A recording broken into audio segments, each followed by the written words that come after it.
The Whirlpool CDT Aeromax is the first all-in-one flight stick that manages to cram a full cam and spring gimbal into a low-profile base. That should give it superior control on top of high durability. Let's see if that actually works out. Oh, and by the way, it's around €226, including taxes. No surprise, considering it's an all-round premium construction. I'm Mish, that's the Aeromax, nice to have you back here. This unit was kindly loaned to me by the glorious Captain Collins. If you're even remotely into space games, make sure to check out his channel. And now, let's take a closer look at the Aeromax. If you don't have a lot of space or want a stick you can easily stow away and the VKB Gladiator Premium isn't quite premium enough for you, the Aeromax has you covered. Full metal gimbal, full metal casing, metal connector and a plastic grip. High quality, slightly coarse plastic though.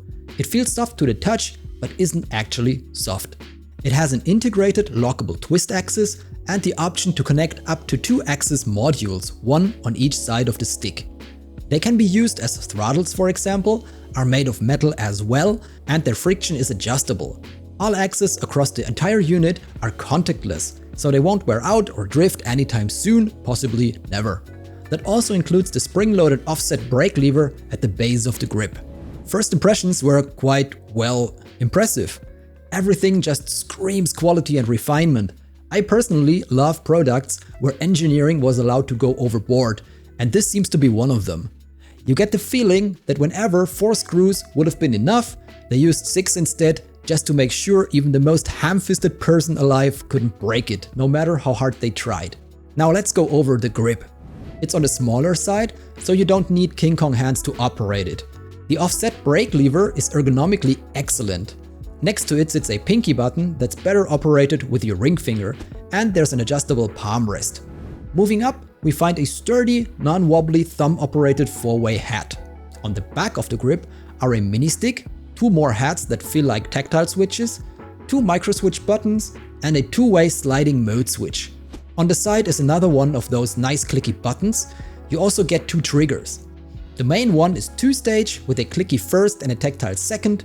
The flip trigger is clicky in both stages and very convenient to operate.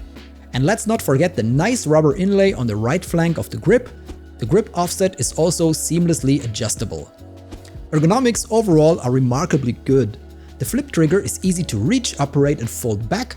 The main trigger has just enough travel to clearly distinguish both stages while keeping it short enough. You can easily reach the top hat, the button and the mini stick.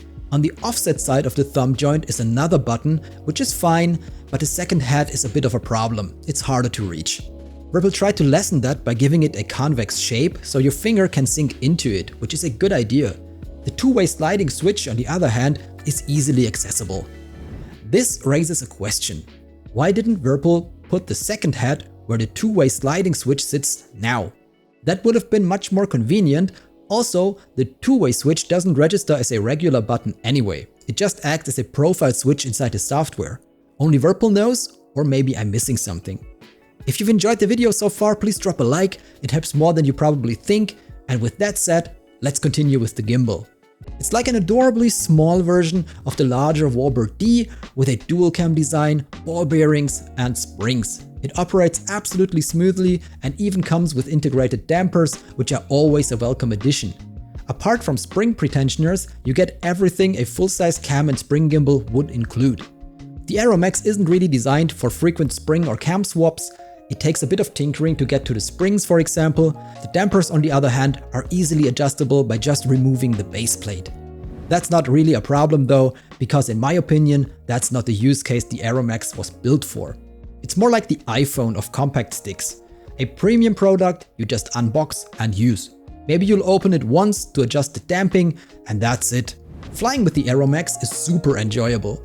The gimbal slots right in between the Gladiator and larger bases like the Warbird D or VKB Gunfighter Mark IV. Due to its size, it's not quite as smooth as those, but definitely better than other low-profile gimbals on the market. The throttle lever is excellent. You can actually have 2 of these modules if you want, and the brake lever never gets in the way. It does its job perfectly. The buttons have a nice weight to them without feeling overly stiff. The base plate is also quite heavy, and the soft anti-slip pads reliably keep the stick in place while maneuvering.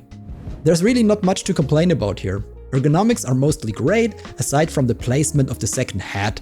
Getting used to pressing the pinky button with your ring finger takes about 15 minutes, and well, that's about it. If you're looking for a premium stick you can use right on your desk, there's no reason not to get this one. It simply has no competition at this level of quality. The grip, by the way, is also available as a standalone version for either left or right hand use. It has a standard gimbal connector, which means you can mount it on a Warbird D or CM3 gimbal. You could even use Whirlpool C extension to turn it into an Omni throttle for spaceflight if you like. Check out my full HOTAS overview here. I really enjoyed my time testing the Aeromax. Tell me what you think in the comments down there. Fly safe and see you in the next one.